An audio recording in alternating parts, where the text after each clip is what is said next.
Statistician Nate Silver made national headlines when he accurately predicted the outcomes of the presidential election in all 50 states. But very few dare to forecast the outcome of federal legislation, especially one as controversial as the immigration reform bill. But one local political science professor took up the challenge. Joining me is UC San Diego Assistant Professor Tom Wong. You took up this challenge, Tom, and you've done some pretty interesting work. Now, your formula predicts if the vote was today, the Senate Comprehensive Immigration Reform Bill would fail by 15 votes. That's pretty detailed. How do you come up with that?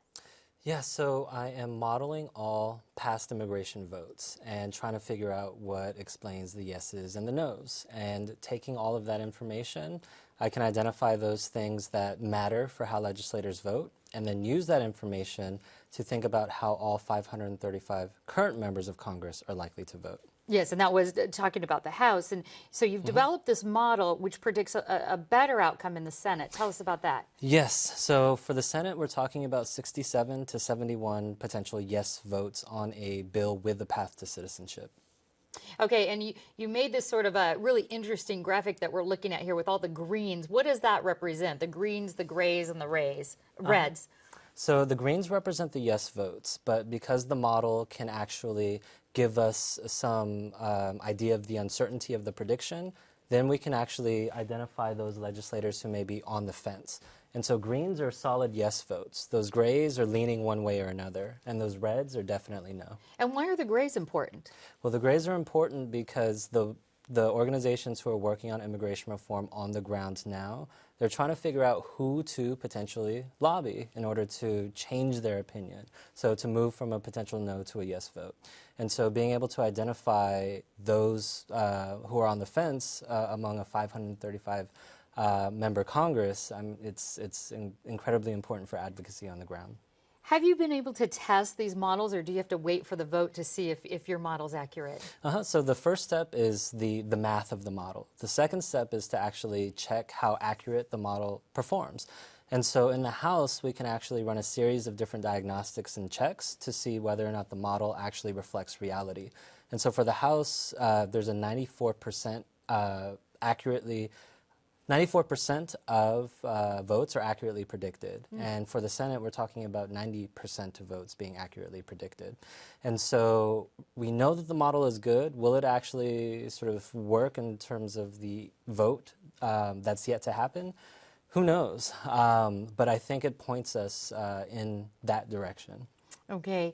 What does your model show as far as San Diego's congressional delegation in voting for or against the bill? So Susan Davis, Juan Vargas, Scott Peters, they're all either sort of lean yes or solid yes. Somebody like Duncan Hunter, though, is in the solid no category.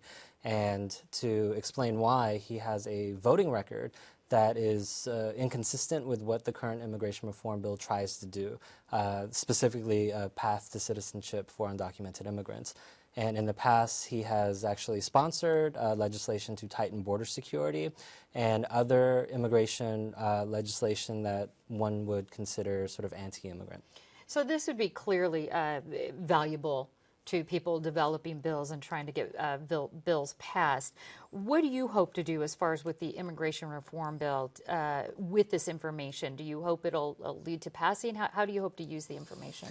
Yes, so what I'm doing right now is identifying for the House and the Senate all of those legislators who are on the fence, and then digging deeper into their states or districts to try to identify what types of pitches may be influential for those legislators to think about immigration reform as being in the best interest of their constituencies. And so, for example, there is a House representative right up the freeway, Gary Miller in Riverside and San Bernardino. His demographics suggest that he should be on board with immigration reform with a path to citizenship. But he has a voting record that is inconsistent with what the Senate bill is trying to do. And so it's about sort of identifying those individuals who can potentially be influenced from voting no to voting yes. Are you going to try to use this to sort of try to influence or enlighten people who are on the fence? I don't have that capacity. Those organizations who are doing the hard work on the ground of trying to influence and change minds, they're the ones who are going to make this happen.